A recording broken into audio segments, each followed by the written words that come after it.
Hello दोस्तों, आप सभी का स्वागत है फिर से एक नई वीडियो के अंतर्गत। और इस वीडियो के अंतर्गत दोस्तों जो हम बात करने वाले हैं, जैसे कि मैंने आपको लास्ट क्लास के अंतर्गत बात करी थी कि हमारी कल से यानी कि आज से आप लोगों की क्लास स्टार्ट हो जाएगी प्रॉपरली। किस चीज़ के लिए? तो दोस्तों आपके आने वाले बीपीएससी, जिसको आप लोग नाम क्या दे रहे हो, सरकार नाम क्या दे रही है? तो 3.0 नाम दे रही है। तो आप लोगों को पता है कि इस चीज के लिए हमारे पास समय कम है। तो इस कम समय के अंतर्गत हम गधों की तरह मेहनत नहीं करेंगे, स्मार्ट स्टडी करेंगे कि कम समय में हमें ज्यादा से ज्यादा जानकारी कैसे मिल सके। पागलों की तरह नहीं पढ़ना है, होशियार चंद की तरह पढ़ना है। तो होशियार चंद की तरह क्या पढ़ें, कितना पढ़ें और किन किन पोर्शन से पढ़ें जहां से आपके एग्जाम में ज्यादा से ज्यादा पॉसिबिलिटीज बनती है आपके एग्जाम को क्रैक करने के लिए। तो दोस्तों आज हम बात करेंगे प्लान के बारे में, जो हम प्लान फॉलो करने वाले हैं। और अगर आप लोग सेल्फ स्टडी कर रहे हो तो आप लोग कैसे क्या फॉलो करो, और अगर आप लोगों ने बाई चांस किसी का पेड कोर्स ले लिया है तो इस 1-1.5 महीने के अंतर्गत तो ये तो मैं 100% श्योरिटी ले सकता हूं कि आपकी तैयारी नहीं हो पाएगी उस पेड कोर्स के मुताबिक। अगर आप लोग डिपेंड रहोगे तो आपको भी उस पेड कोर्स के साथ साथ क्या करना है, उन चीजों के बारे में बात करेंगे। ठीक है? तो देखो दोस्तों, अगर आप लोगों को पता होगा कि बीपीएससी 3.0 के लिए ज्यादा समय तो है नहीं आप लोगों के पास, हमारे पास, क्योंकि अब तक जो सरकार के अंतर्गत बात चल रही है वो यही चल रही है कि आपका इसका जो एग्जाम होगा वो मार्च में कभी भी देखने को मिल सकता है। डेट अनाउंस नहीं हुई है, लेकिन डेट आपकर बात करी जाए तो मार्च के एंड में ही आप लोगों को इसका एग्जाम देखने को मिलेगा। उससे पहले तो मुझे नहीं लगता पॉसिबिलिटीज। मार्च के कभी भी मिड के बाद ही एग्जाम होगा, उससे पहले एग्जाम इसका नहीं लिया जा सकता। ठीक है? तो मार्च के एंड तक या मिड तक हमारे पास जो भी 1 से 1.5 महीना बचा है, हम किस चीज को फॉलो करें? कहने का तात्पर्य है कि आप लोग जो तैयारी कर रहे हो उसमें हम बुक्स कौन कौन सी लें। अगर आप लोग बुक्स से सेल्फ स्टडी करना चाहते हो तो सेल्फ स्टडी के लिए हम लोग बुक्स कौन कौन सी लें?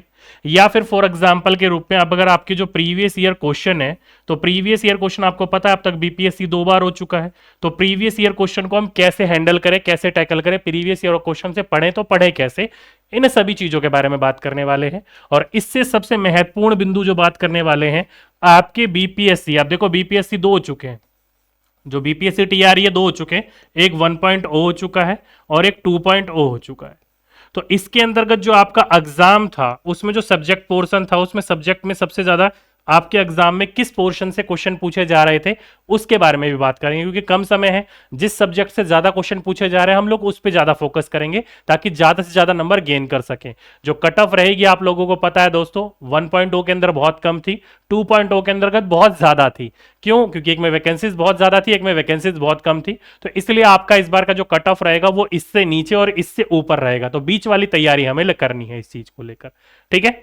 तो सबसे हम पहले बात कर लेते हैं बीपीएससी 1.0 और 2.0 के अंतर्गत आपके किस किस पोर्शन से कैसे कैसे क्वेश्चन पूछे गए थे और कहां कहां से कितने कितने पोर्शन पूछे गए थे। फिर हम बुक्स के ऊपर आएंगे, फिर हम प्रीवियस ईयर क्वेश्चन के ऊपर आएंगे, और उसी चीज को हम लोग क्या करेंगे दोस्तों, उसी चीज को हम लोग फॉलो करेंगे। हम लोग भी कोई और चीज फॉलो नहीं करेंगे, हम लोग भी यही चीज फॉलो करने वाले हैं। ठीक है? चलिए, तो पहले हम बात कर लेते हैं दोस्तों आप लोगों की बीपीएससी जो ये आपका होने वाला है।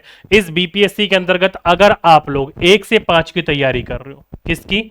प्राइमरी की, पीआरटी की, प्राथमिक की तैयारी कर रहे हो 1 से 5, 6 से 8 के ऊपर भी आऊंगा, पहले 1 से 5 बात कर लेते हैं, फिर 6 से 8 के ऊपर आएंगे। ठीक है?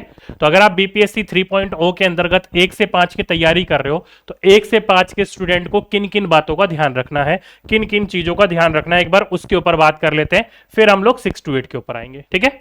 चलिए, तो अगर दोस्तों हम बीपीएससी 1 से 5 के अंतर्गत बात करी जाए दोस्तों, तो आपका जो जीके जीएस वाला पोर्शन था, जिसे आप जीए भी बोल लेते हो, जनरल अवेयरनेस भी बोल लेते हो, इस पोर्शन की बात करी जाए तो आपके करंट अफेयर से, कहां से दोस्तों? सीए से, करंट अफेयर से जो क्वेश्चन पूछे गए थे बीपीएससी 1.0 और 2.0 दोनों में, ऑन एन एवरेज लेकर चल रहा हूं मैं यहां पर। ठीक है? तो करंट अफेयर में जो पूछे गए थे दोस्तों 2022 से लेकर 2023 का 16 क्वेश्चन पूछे गए थे करंट अफेयर में। कितने क्वेश्चन? 16 क्वेश्चन करंट अफेयर में पूछे गए। वहीं पर ही ज्योग्राफी की बात करी जाए तो दोस्तों दूसरा सबसे हाईएस्ट पोर्शन था ज्योग्राफी, दूसरा सबसे हाईएस्ट पोर्शन था ज्योग्राफी। ज्योग्राफी से 19 क्वेश्चन पूछे गए थे आपके 1.0 और 2.0 के ऑन एन एवरेज देखा जाए। तो इससे यह पता लगता है दोस्तों, करंट अफेयर तो आप लोग कितना भी पढ़ लो कोई अंत नहीं है इसका, आप लोगों को पता है। जब भी आपका एग्जाम होगा उससे 6 महीने पहले लेटेस्ट वाला पढ़ के चले जाइएगा। ज्योग्राफी की बात करी जाए तो दोस्तों आपको इसके ऊपर फर्स्ट पोर्शन ये है हमारा, सबसे ज्यादा हमें इसके ऊपर ध्यान देना है। किसके ऊपर? ज्योग्राफी के ऊपर। 19 क्वेश्चन ज्योग्राफी से पूछे गए। तो सबसे ज्यादा क्वेश्चन कहां से पूछे जा रहे हैं दोस्तों? ज्योग्राफी से। इसके बाद पूछे जा रहे हैं दोस्तों आपके हिस्ट्री से। कहां से? हिस्ट्री से। कितने क्वेश्चन? तो हिस्ट्री से पूछे गए थे आपके 15 क्वेश्चन। पॉलिटी की बात करी जाए तो पॉलिटी से पूछे गए थे दोस्तों 8 क्वेश्चन, और इकोनॉमिक्स एंड स्टैटिक्स की बात करी जाए तो दोस्तों यहां से पूछे गए थे केवल 5 प्रश्न। यानी कि अगर हम जीके जीएस जो समुद्र है उसको अगर थोड़ा सा बांट दें तो सबसे ज्यादा जो पोर्शन पूछे जा रहे हैं दोस्तों वो इन दो से पूछे जा रहे हैं, हिस्ट्री और ज्योग्राफी। तो आप लोगों को, हम लोगों को जो तैयार करना है दोस्तों, सबसे ज्यादा ध्यान देना है ज्योग्राफी के ऊपर और हिस्ट्री के ऊपर। ठीक है, कहां से पढ़ना है वो भी मैं आपको बताऊंगा। अभी आप इतना देख लीजिए, ज्योग्राफी से 19 क्वेश्चन पूछे गए थे, हिस्ट्री से 15 क्वेश्चन, और इसमें भी आपके ज्यादातर जो पूछे गए थे वो मॉडर्न हिस्ट्री से। जैसे कि फॉर एग्जांपल के रूप में जो आपकी क्रांति हुई थी, जो आपके आंदोलन हुए थे, वहां से आपके सबसे ज्यादा क्वेश्चन पूछे गए थे। तो इसलिए दोस्तों आप लोग अगर सेल्फ स्टडी कर रहे हो तो सबसे ज्यादा आप लोग इस चीज के ऊपर ध्यान दो। पॉलिटी कमजोर होती है बच्चों की, तो आप लोग पॉलिटी के ऊपर कम ध्यान दो। ध्यान ये नहीं कि मत ही दो, ध्यान दो लेकिन कम ध्यान दो। ठीक है, तो इन पोर्शन को अगर आपने ये 3 पोर्शन मजबूत कर लिए फिर तो आपका जीके जीएस अपरंपार है, फिर तो आपको कोई रोक नहीं सकता, काफी अच्छे नंबर आएंगे। कुल मिलाकर 64 क्वेश्चन पूछे गए थे आपके जीके जीएस से कक्षा 1 से 5 के अंतर्गत। ठीक है, तो जीके जीएस की बात होगी कक्षा 1 से 5 की। चलिए अनदर सब्जेक्ट के ऊपर आते हैं। अब बात कर लेते हैं साइंस की। तो दोस्तों अगर साइंस की बात करी जाए तो साइंस से क्वेश्चन पूछे गए थे आपके 24। कितने क्वेश्चन पूछे गए थे साइंस से? 24 क्वेश्चन पूछे गए थे। कहां कहां से? तो फिजिक्स से पूछे गए थे दोस्तों 6 क्वेश्चन, केमिस्ट्री से पूछे गए थे 8 क्वेश्चन, बायोलॉजी से पूछे गए थे 8 क्वेश्चन, और ईवीएस से पूछे गए थे दोस्तों ऑन एन एवरेज 2 क्वेश्चन। कहने का तात्पर्य ये है कि बीपीएससी 1.0 के अंतर्गत ईवीएस से ज्यादा क्वेश्चन थे, 2.0 के अंतर्गत कम क्वेश्चन थे। तो ऑन एन एवरेज देखा जाए तो 2 क्वेश्चन आपको यहां पर देखने को मिल रहे थे, नहीं तो ईवीएस से अप्रोक्सीमेटली 4 से 5 क्वेश्चन देखने को मिले थे। ठीक, तो अगर कोई भी विद्यार्थी अगर साइंस की तैयारी कर रहा है तो मैं ये मानूंगा आप लोगों की बायोलॉजी के ऊपर, क्योंकि बायोलॉजी आप लोगों को, हम लोगों को समझ में आसानी से आ जाती है, केमिस्ट्री फिजिक्स समझ में थोड़ी मुश्किल आती है। तो बायोलॉजी और अगर आप ईवीएस पर भी ध्यान दोगे तो अप्रोक्सीमेटली आप आधे नंबर की तैयारी कर सकते हो। ठीक है, बाकी आप यहां पर देख सकते हो कि किस किस पोर्शन से कितने कितने क्वेश्चन पूछे जा रहे हैं और आप लोगों को किन किन क्वेश्चनों की तैयारी करनी है। ठीक है, तो साइंस से पूछे गए थे दोस्तों 24 क्वेश्चन। आगे चलें दोस्तों मैथ की, तो मैथ से पूछे गए थे 16 क्वेश्चन। कितने क्वेश्चन दोस्तों? 16 क्वेश्चन। अब 16 क्वेश्चन की बात करी जाए दोस्तों तो इसमें अभी तक आप लोगों का कोई सिलेबस नहीं दिया गया है, लेकिन आपके बीपीएससी 1.0 और 2.0 के अंतर्गत जो क्वेश्चन पूछे गए थे उसके अकॉर्डिंग मैंने आपका सिलेबस निकाला है। ये क्या है? तो ज्योमेट्री हो गया, एज हो गया, एलजेब्रा हो गया, प्रॉफिट एंड लॉस हो गया, टिग्नोमेट्री हो गया, नंबर सिस्टम हो गया, मेंसुरेशन हो गया, और एसआईसीआई यानी कि कंपाउंड इंटरेस्ट और सिंपल इंटरेस्ट, यहां से आपके क्वेश्चन पूछे गए थे। कुल मिलाकर आपके 16 क्वेश्चन जो थे वो मैथमेटिक्स यानी कि मैथ से पूछे गए थे। तो मैथ से भी आपके क्वेश्चन देखा जाए तो अच्छे खासे क्वेश्चन पूछे जा रहे हैं, बुरे क्वेश्चन नहीं पूछे जा रहे हैं आपके। ठीक, अगली पोर्शन की बात कर ले जाए तो दोस्तों रीजनिंग। रीजनिंग से भी आपको कितने क्वेश्चन देखने को मिले? ऑन एन एवरेज 16 क्वेश्चन देखने को मिले। कितने? 16।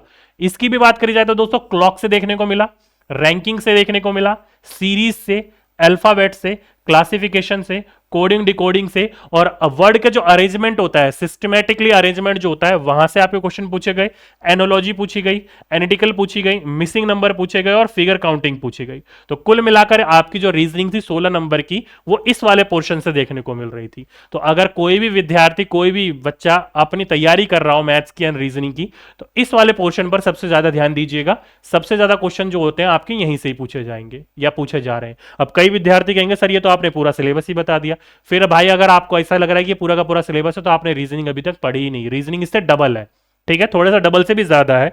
तो ये कुछ ऐसे टॉपिक है जहां से आपके एग्जाम में पोर्शन पूछे ही पूछे जा रहे हैं। तो अगर किसी को स्क्रीनशॉट लेना है तो साथ साथ में लेते हुए जाइएगा, ताकि आप लोगों को क्या हो सके, आप लोगों को सिलेबस पता चल सके। ठीक, बाकी मैं इसका टेलीग्राम पर ये पूरा पीडीएफ शेयर कर दूंगा, नीचे टेलीग्राम का लिंक दिया हुआ है, आप वहां से देख सकते हो, वहां से भी आप इसका पीडीएफ डाउनलोड कर लीजिएगा। ठीक है, तो ये थी दोस्तों आपके रीजनिंग की बात कि रीजनिंग से क्वेश्चन कहां कहां से पूछे जा रहे थे। ठीक, आइए अब चलते हैं दोस्तों कक्षा 6 से 8 पर।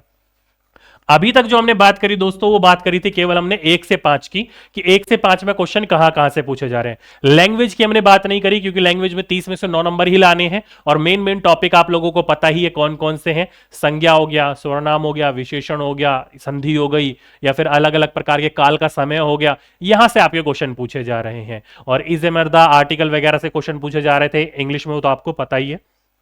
इसलिए मैंने लैंग्वेज वाला पोर्शन नहीं रखा। 6 to 8 की भी बात करी जाए तो दोस्तों मैंने यहां पर सब्जेक्ट वाला पोर्शन नहीं रखा है।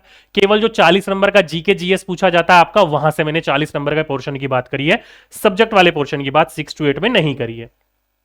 ठीक है, चलिए तो 6 to 8 की बात कर ली जाए दोस्तों यहां पर, तो 6 to 8 में आपकी बात करी जाए तो यहां से कहां कहां से क्वेश्चन देखने को मिल रहे थे। पहले बात कर लेते हैं जीके जीएस की। तो दोस्तों यहां पर आपके 24 क्वेश्चन पूछे गए थे। कितने क्वेश्चन? 24 क्वेश्न। कहां कहां से पूछे गए थे 24 क्वेश्चन? तो करंट अफेयर से पूछे गए थे दोस्तों आपके 9 क्वेश्चन। कितने? 9 क्वेश्चन पूछे गए थे करंट अफेयर से। ज्योग्राफी से पूछे गए थे दोस्तों 7 क्वेश्चन। ठीक, और हिस्ट्री से पूछे गए थे आपके 8 क्वेश्चन।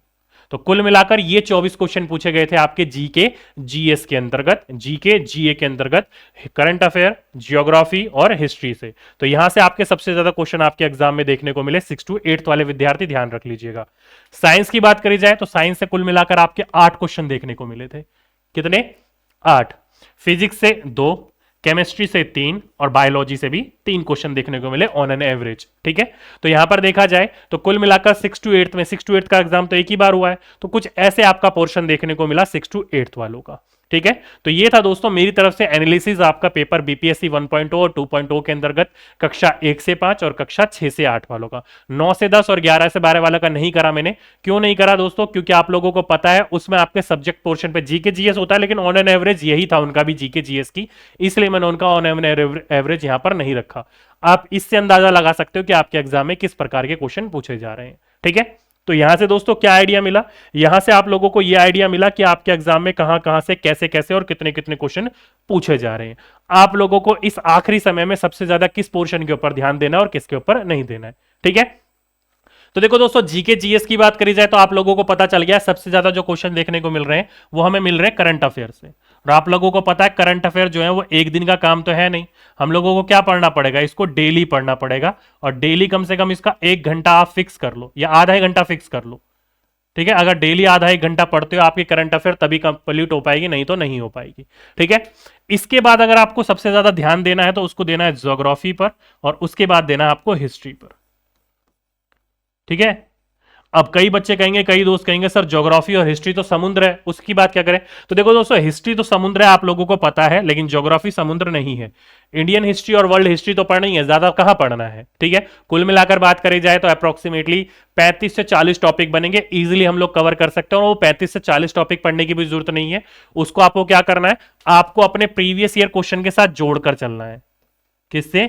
प्रीवियस ईयर क्वेश्चन के साथ जोड़कर चलना है।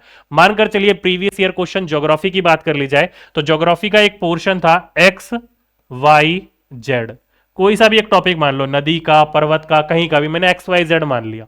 ठीक है, एक्स वाई जेड कहने का मतलब यहां पर ये है कि एक नदी है, चलो गंगा नदी मान लो, गंगा नदी के बारे में पूछ लिया। ठीक है, तो गंगा नदी कहां से निकलती है, कितनी उसकी लंबाई है, कहां कहां से होकर गुजरती है, खासकर बिहार स्पेशल के रूप में कि बिहार में किन किन जिलों को छूकर जाती है, उन चीजों को आप आसपास चीजों को पढ़ सकते हो, जिससे आपको क्या मिलेगा? कम समय में ज्यादा जानकारी मिलेगी और सटीक एग्जाम की तरह तैयार करोगे आप लोग। ठीक है, तो पूरा का पूरा पढ़ने का जरूरत नहीं है, क्योंकि पूरा का पूरा पढ़ने का जरूरत आपको है नहीं अभी, और आपके पास समय भी नहीं है अभी। ठीक है, तो इसलिए दोस्तों आपको कैसे पढ़ना है? टॉपिक को उठाना, लेकिन उन टॉपिकों को जो आपके प्रीवियस ईयर क्वेश्चन में पूछे गए होंगे। अब कई कहेंगे दोस्त कि सर प्रीवियस ईयर क्वेश्चन में बार बार चेक करना पड़ेगा। अगर आप सेल्फ स्टडी करते हो तो हाँ जी, बार बार चेक करना पड़ेगा। सेल्फ स्टडी का मतलब ही होता है कि खुद आप अध्ययन कर रहे हो, स्वयं अध्ययन कर रहे हो, कोई दूसरा करके नहीं देगा आपको। ठीक है, अगर आप लोग किसी और से पढ़ते हो या आपको मेरा पढ़ाया हुआ अच्छा लगता है, मुझसे पढ़ते हो, तो ये काम मैं आपके लिए करूंगा। कहने का तात्पर्य ये है, पहली बात तो दूसरों के नोट से पढ़कर कभी भी आपकी नैया पार नहीं हो सकती है, कड़वी सच्चाई है, लेकिन हो बिल्कुल बात सही है। नैया पार होगी आपके अपने बनाए गए नोट से ही। ठीक है, दूसरों के नोट जो होते हैं वो दोस्तों दूसरे के ही समझ में आते हैं, आपके समझ में नहीं आएगा। ये बड़ी कड़वी सच्चाई है, इस बात को ध्यान रखिएगा, इसलिए अपने नोट्स खुद बनाते हुए चलिएगा, इस चीज को ध्यान रखिएगा। ठीक है, बाकी मैं आपके लिए क्या काम करूंगा, तो प्रीवियस ईयर, जैसे कि मैंने आप लोगों को बोला अभी आपका, जैसे कि इंडियन नेशनल मूवमेंट है। ठीक है, अगर जैसे कि मैं बात करूं इंडियन नेशनल मूवमेंट है, तो इंडियन नेशनल मूवमेंट के बारे में बात कर ली जाए, जैसे कि फॉर एग्जांपल के रूप में हम इसमें मान लेते हैं गांधी जी। तो गांधी जी तो देखा जाए तो गांधी युग, गांधी चरण बहुत बड़ा है, तो गांधी जी का जहां जहां से संबंध है, जैसे कि असहयोग आंदोलन के बारे में पूछा गया है, तो असहयोग आंदोलन के थोड़ा सा आगे थोड़ा सा पीछे, जैसे कि फॉर एग्जाम्पल के रूप में मानकर चलो डी के बारे में पढ़ना हमें, तो डी से 2 स्टेप आगे जाइए और डी से 2 स्टेप पीछे जाइए, बस आपको इतना पढ़ना है, पूरी की पूरी एबीसीडी नहीं खंगालनी है। ठीक है। तो उसी अनुसार मैं आपको पढ़ाऊंगा। प्रीवियस ईयर में आपके चेक कर रहा हूं, कर रहा हूं। इतने दिनों से आपकी क्लास नहीं हो रही थी तो मैं यही काम करवा रहा था।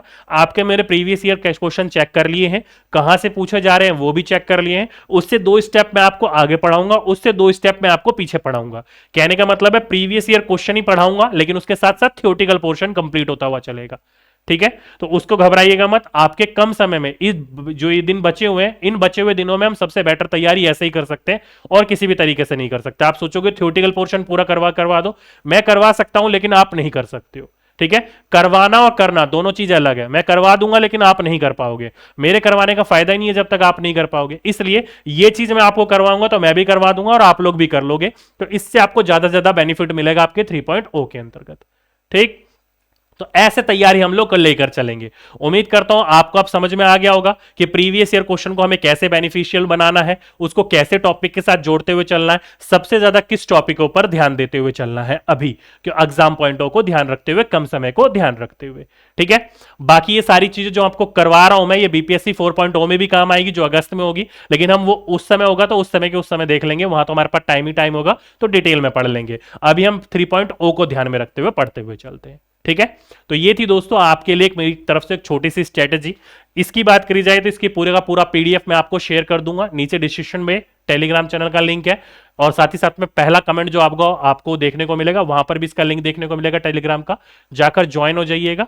क्लास जब भी शुरू होगी, क्लास का तो टाइम यही है, फिक्स रहेगा यही, इसी टाइम शाम बोल लो, रात बोल लो, जो भी बोल लो, सेम यही टाइम फिक्स रहेगा, इसी टाइम क्लास चलेगी। ठीक है। बाकी किसी भी प्रकार की कोई और समस्या हो समय को लेकर तो आप मुझे बता दीजिएगा। जल्दी मैं आपकी दोपहर में जो 12 बजे क्लास होती थी वो भी शुरू कर दूंगा आपसे डिस्कशन करने के बाद, और साथ ही साथ में एक बार नोटिफिकेशन आ जाने दो उस नोटिफिकेशन को। अभी आपकी जो क्लास चल रही है शाम को या रात, जो भी बोल लो आप लोग, उस चीज को हम अभी इसी को कंटिन्यू करेंगे। जैसे ही हमारी क्लास का नोटिफिकेशन आ जाएगा फिर हम डबल डबल क्लास कर लेंगे या ट्रिपल ट्रिपल क्लास कर लेंगे। ठीक है।